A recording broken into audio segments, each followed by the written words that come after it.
ഒരാളെ തൊടാതെ തന്നെ വായുവിൽ ഉയർത്താൻ പറ്റുമോ? അക്കാദമിയിലെ ഇൻഫർമറിയിൽ വെച്ച് നമ്മുടെ നായകൻ അത് അനുഭവിച്ചറിഞ്ഞു. താൻ അഭിനയിക്കുകയാണെന്ന് കണ്ടുപിടിച്ച ആ കൊടിയൻ ഗാർഡിയൻ നായകനെ ഒരു പാവക്കുട്ടിയെ പോലെ വായുവിൽ പൊക്കി. തന്റെ അഭിനയം എവിടെയാണ് പിഴച്ചത്? നാനോ കൊടുത്ത ആ മുന്നറിയിപ്പ് എന്തായിരുന്നു? നായകന്റെ വിധി മാറ്റിമറിക്കാൻ പോകുന്ന ആ കൂടിക്കാഴ്ച നമുക്ക് കാണാം. നമസ്കാരം സുഹൃത്തുക്കളെ, നാനോ മഷീനിന്റെ 9ാമത്തെ എപ്പിസോഡിലേക്ക് സ്വാഗതം. ആശുപത്രിയിലെ കോമഡിയും ഗാർഡിയന്റെ മാസ് എൻട്രിയും നാനോയുടെ സയന്റിഫിക് വിശകലനവുമാണ് ഇന്ന് നമ്മൾ കാണുന്നത്. കഥയിലേക്ക് പോകാം. കഴിഞ്ഞ എപ്പിസോഡിൽ ചോര തുപ്പി വീണ നായകനെ ഗാർഡിയൻസ് നേരെ കൊണ്ടുപോയത് അക്കാദമിയിലെ ഇൻഫർമറിയിലേക്കാണ്. അവിടെ ഫിസിഷ്യൻ ബാക്ക് എന്ന് പറയുന്ന ഒരു ഡോക്ടർ ഉണ്ട്. ഇത് നമ്മുടെ പഴയ ഡോക്ടർ അല്ല, ഇത് പുതിയ ആളാണ്. പുള്ളിക്ക് രോഗികളെ കിട്ടാത്തതുകൊണ്ട് ബോറടിച്ചിരിക്കുവായിരുന്നു. അപ്പോഴാണ് നായകനെ കൊണ്ടുവരുന്നത്. ഹായ്, എനിക്കൊരു രോഗിയെ കിട്ടിയേ എന്ന മട്ടിൽ പുള്ളി തുള്ളിച്ചാടുകയാണ്. നായകൻ കണ്ണടച്ച് കിടക്കുകയാണെങ്കിലും ചുറ്റും നടക്കുന്നതെല്ലാം അവൻ അറിയുന്നുണ്ട്. അവൻ മനസ്സിൽ ചിന്തിച്ചു, പണി പാളിയല്ലോ. ഗാർഡിയൻസ് എന്നെ ആശുപത്രിയിൽ കൊണ്ടുവരുമെന്ന് ഞാൻ വിചാരിച്ചില്ല. ഇനിയിപ്പോ ഈ ഡോക്ടർ പരിശോധിക്കുമ്പോൾ എന്റെ കള്ളത്തരം പൊളിയുമോ? എനിക്ക് പരിക്കില്ലെന്ന് അറിഞ്ഞാൽ അവർ എന്നെ കൊല്ലും. ഡോക്ടർ ബേക്ക് നായകന്റെ കൈ പിടിച്ച് പൾസ് പരിശോധിക്കാൻ തുടങ്ങി. ഇവിടെയാണ് കോമഡി. നായകന്റെ ശരീരത്തിലെ മുറിവുകൾ നാനോ ഉള്ളിൽ ഇരുന്ന് ഹീൽ ചെയ്തുകൊണ്ടിരിക്കുകയാണ്. ഡോക്ടർ ആകെ കൺഫ്യൂഷനിലായി. ഇതെന്താ അത്ഭുതം? ഇവന്റെ പൾസ് ഭയങ്കര സ്പീഡിലാണ്, പക്ഷെ ശരീരം നോക്കിയാൽ കുഴപ്പമൊന്നുമില്ല. ഇവന്റെ ശരീരം വിചിത്രമാണല്ലോ. അവസാനം ഡോക്ടർ ഒരു തീരുമാനത്തിലെത്തി. എന്തായാലും ഇവന്റെ എനർജി ഫ്ലോ ശരിയല്ല. ഞാൻ കുറച്ച് വലിയ സൂചികൾ എടുത്ത് കുത്തിയിറക്കട്ടെ, അപ്പോ എല്ലാം നേരെയാകും. ഇത് കേട്ടതും നായകൻ ഉള്ളിൽ കിടന്നു വിറച്ചു. അയ്യോ, വെറുതെ സൂചി കുത്തുകൊള്ളേണ്ടി വരുമോ എന്ന് അവൻ പേടിച്ചു. ആ വലിയ സൂചികൾ എടുക്കുന്നത് കണ്ട് അവൻ ചാടി എഴുന്നേൽക്കാൻ ആലോചിക്കുമ്പോഴാണ് വാതിൽ തകർത്ത് ആ എൻട്രി നടക്കുന്നത്. വാതിൽ ദും എന്ന് പറഞ്ഞു തുറക്കുന്നു. ആരാണ് വരുന്നത്? നമ്മുടെ ലെഫ്റ്റ് ഗാർഡിയൻ സിയോക് മാൻ, കുടിയൻ ഗാർഡിയൻ. കയ്യിൽ എപ്പോഴും മത്തേക്കുപ്പിയുണ്ടാകും.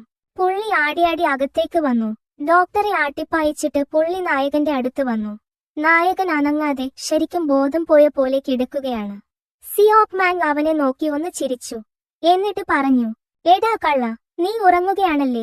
എനിക്കറിയാം നീ ഉണർന്നിരിക്കുവാണെന്ന്. എഴുന്നേൽക്കടാ.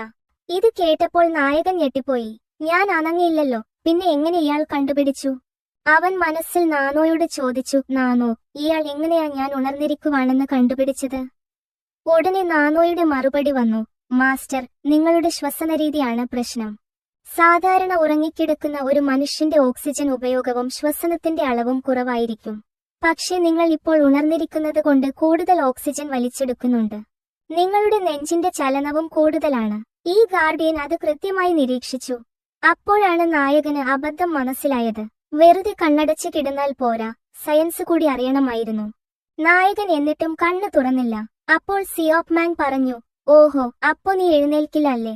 എന്നാൽ നിന്നെ ഞാൻ എഴുന്നേൽപ്പിക്കാം. പുള്ളി കൈ മെല്ലെ ഒന്ന് ഉയർത്തി. അടുത്ത നിമിഷം നമ്മുടെ നായകൻ കിടന്ന കിടപ്പിൽ വായുവിൽ പൊങ്ങി. ഒരു അദൃശ്യ ശക്തി അവനെ വായുവിൽ പിടിച്ചു നിർത്തിയിരിക്കുകയാണ്. നായകൻ ഞെട്ടിപ്പോയി. അവൻ അനങ്ങാൻ പറ്റുന്നില്ല. ഇതാണ് ഗാർഡിയന്റെ പവർ.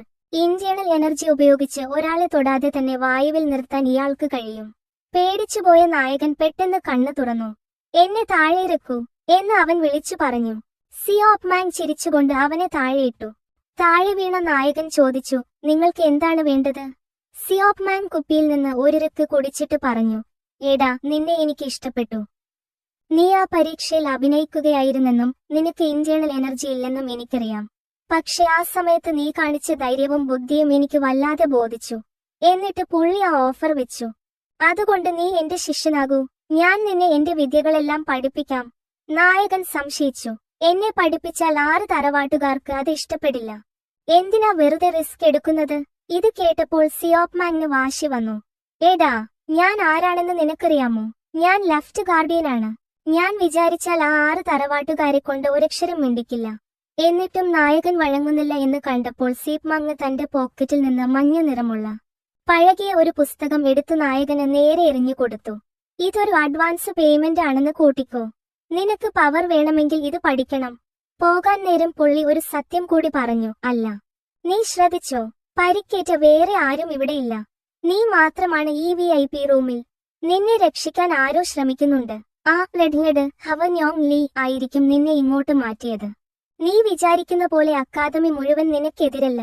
ഇത്രയും പറഞ്ഞ് ആ കൊടിയൻ ഗാർഡിയൻ നിർത്തി. നായകൻ ആ പുസ്തകവുമായി അവിടെ ഇരുന്നു. ശരിക്കും അവന് ലോട്ടറി അടിച്ചിരിക്കുകയാണ് ഫ്രണ്ട്സ്.